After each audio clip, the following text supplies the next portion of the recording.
ಕೃಷಿ ಇಲಾಖೆ ಪ್ರಕಟಣೆ 2026-27ನೇ ಸಾಲಿನ ಮುಂಗಾರು ಹಂಗಾಮಿನ ಕರ್ನಾಟಕ ರೈತ ಸುರಕ್ಷಾ ಪ್ರಧಾನಮಂತ್ರಿ ಫಸಲ್ ಬಿಮಾ ಯೋಜನೆಯಡಿ ಬೆಳೆ ವಿಮೆಗೆ ನೋಂದಾವಣಿ ಕುರಿತು ಹಾಸನ ಜಿಲ್ಲೆಯಲ್ಲಿ IFFCO Tokyo general insurance company limited Bengaluru ಇವರ ಸಹಯೋಗದೊಂದಿಗೆ 2026-27ನೇ ಸಾಲಿನ ಮುಂಗಾರು ಹಂಗಾಮಿನಲ್ಲಿ ಹೋಬಳಿ ಹಾಗೂ ಗ್ರಾಮ ಪಂಚಾಯಿತಿ ಮಟ್ಟದಲ್ಲಿ ಕರ್ನಾಟಕ ರೈತ ಸುರಕ್ಷಾ ಪ್ರಧಾನಮಂತ್ರಿ ಫಸಲ್ ಬಿಮಾ ಯೋಜನೆಯನ್ನು ಅನುಷ್ಠಾನಗೊಳಿಸಲಾಗುತ್ತಿದೆ.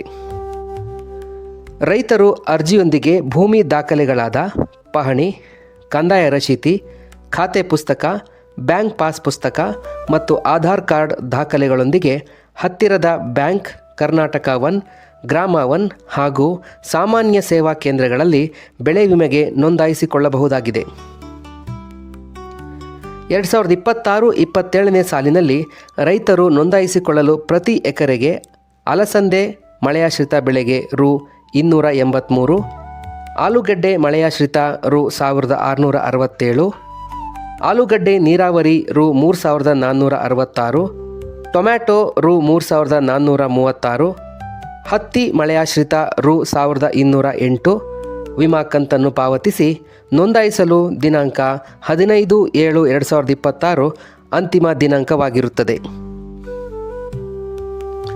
ಭತ್ತ ಮಳೆಯಾಶ್ರಿತ ರು 612, ಮುಸ್ಕಿನ ಜೋಳ ನೀರಾವರಿ ರು 617, ಮುಸ್ಕಿನ ಜೋಳ ಮಳೆಯಾಶ್ರಿತ ರು 546, ಜೋಳ ಮಳೆಯಾಶ್ರಿತ ರು 359, ತೊಗರಿ ಮಳೆಯಾಶ್ರಿತ ರು 466 ವಿಮಾ ಕಂತನ್ನು ಪಾವತಿಸಿ ನೋಂದಾಯಿಸಲು ದಿನಾಂಕ 31/7/2026 ಅಂತಿಮ ದಿನಾಂಕವಾಗಿರುತ್ತದೆ. ಭತ್ತ ನೀರಾವರಿ ರು 879, ರಾಗಿ ಮಳೆಯಾಶ್ರಿತ ರು 404, ರಾಗಿ ನೀರಾವರಿ ರು 472, ಹುರುಳಿ ಮಳೆಯಾಶ್ರಿತ ರು 190 ವಿಮಾ ಕಂತನ್ನು ಪಾವತಿಸಿ ನೋಂದಾಯಿಸಲು ದಿನಾಂಕ 14/8/2026 ಅಂತಿಮ ದಿನಾಂಕವಾಗಿರುತ್ತದೆ. ಹೆಚ್ಚಿನ ಮಾಹಿತಿಗಾಗಿ ರೈತರು ಬೆಳೆ ವಿಮಾ ಸಂಸ್ಥೆ, ಕೃಷಿ ಇಲಾಖೆ, ತೋಟಗಾರಿಕಾ ಇಲಾಖೆ, ಸಹಕಾರ ಇಲಾಖೆ ಹಾಗೂ ಬೆಳೆ ಸಾಲ ನೀಡುವ ಬ್ಯಾಂಕ್ ಅಥವಾ ಸಹಕಾರಿ ಬ್ಯಾಂಕ್ಗಳನ್ನು ಸಂಪರ್ಕಿಸಬಹುದಾಗಿದೆ. ವಿಶೇಷ ಅವಕಾಶಗಳು: ವಿಫಲ ಬಿತ್ತನೆ. ಪ್ರಸಕ್ತ ಸಾಲು ಮತ್ತು ಹಂಗಾಮಿನಲ್ಲಿ ಅಧಿಸೂಚಿತ ವಿಮಾ ಘಟಕದಲ್ಲಿ 75%ಕ್ಕಿಂತ ಹೆಚ್ಚಿನ ಕ್ಷೇತ್ರದಲ್ಲಿ ಬಿತ್ತನೆ ವಿಫಲಗೊಂಡಲ್ಲಿ ವಿಮಾ ಮೊತ್ತದ ಗರಿಷ್ಠ 25% ಪರಿಹಾರವನ್ನು ವಿಮಾ ಸಂಸ್ಥೆಯು ವಿಮೆ ಮಾಡಿಸಿದ ಎಲ್ಲ ರೈತರಿಗೆ ಇತ್ಯರ್ಥಪಡಿಸಿ ಮುಂದಿನ ಅವಧಿಗೆ ಅವರುಗಳ ಬೆಳೆ ವಿಮೆಯನ್ನು ರದ್ದುಪಡಿಸಲಾಗುವುದು. ಮಧ್ಯಂತರ ಬೆಳೆ ನಷ್ಟ.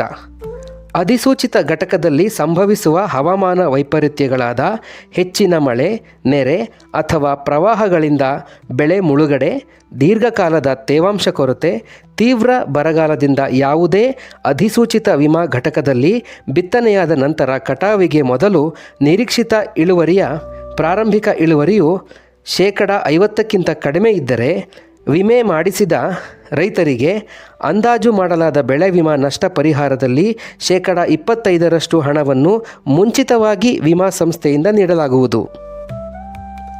ಸ್ಥಳೀಯ ಅವಘಡಗಳು.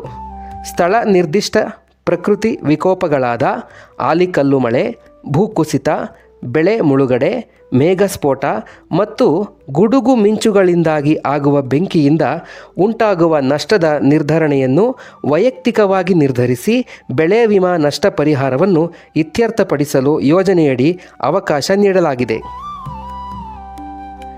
ಕೊಯ್ಲೋತ್ತರ ಬೆಳೆ ಹಾನಿ. ಕಟಾವಿನ ನಂತರ ಬೆಳೆಯನ್ನು ಜಮೀನಿನಲ್ಲೇ ಒಣಗಲು ಬಿಟ್ಟಂತಹ ಸಂದರ್ಭದಲ್ಲಿ 2 ವಾರಗಳೊಳಗೆ ಚಂಡಮಾರುತ ಸಹಿತ ಮಳೆ ಅಥವಾ ಅಕಾಲಿಕ ಮಳೆಯಿಂದ ಬೆಳೆ ನಾಶವಾದರೆ ಬೆಳೆ ನಷ್ಟ ಪರಿಹಾರವನ್ನು ವೈಯಕ್ತಿಕವಾಗಿ ಇತ್ಯರ್ಥಪಡಿಸಲಾಗುವುದು. ಇಂತಹ ಸ್ಥಳೀಯ ಗಂಡಾಂತರಗಳ ಕಾರಣದಿಂದ ಬೆಳೆ ನಷ್ಟ ಸಂಭವಿಸಿದರೆ ಬೆಳೆ ವಿಮೆ ಮಾಡಿಸಿರುವ ರೈತರು ಈ ಬಗ್ಗೆ ನೇರವಾಗಿ ಸಂಬಂಧಪಟ್ಟ ವಿಮಾ ಸಂಸ್ಥೆಗಳ ಕಚೇರಿಗಳಿಗೆ ಅಥವಾ ಕೃಷಿ ಅಥವಾ ತೋಟಗಾರಿಕೆ ಇಲಾಖೆ ವಿಮೆ ಮಾಡಿಸಿದ ಬೆಳೆಯ ವಿವರಗಳನ್ನು, ಹಾನಿಯ ವ್ಯಾಪ್ತಿ ಹಾಗೂ ಹಾನಿಗೆ ಕಾರಣಗಳನ್ನು 72 ಗಂಟೆಗಳೊಳಗಾಗಿ ತಿಳಿಸಿದರೆ ನಷ್ಟದ ಬಗೆಗಿನ ಮಾಹಿತಿಯನ್ನು ಸ್ವೀಕರಿಸಿದ ಮೇಲೆ ವಿಮಾ ಸಂಸ್ಥೆಗಳು ಬೆಳೆ ನಷ್ಟ ನಿರ್ಧರಿಸುವುದಕ್ಕೆ ನಿರ್ಧಾರಕರನ್ನು ಸಂಬಂಧಪಟ್ಟ ಪ್ರದೇಶಕ್ಕೆ 48 ಗಂಟೆಗಳೊಳಗಾಗಿ ನಿಯೋಜಿಸಲಾಗುವುದು. ಧನ್ಯವಾದಗಳು.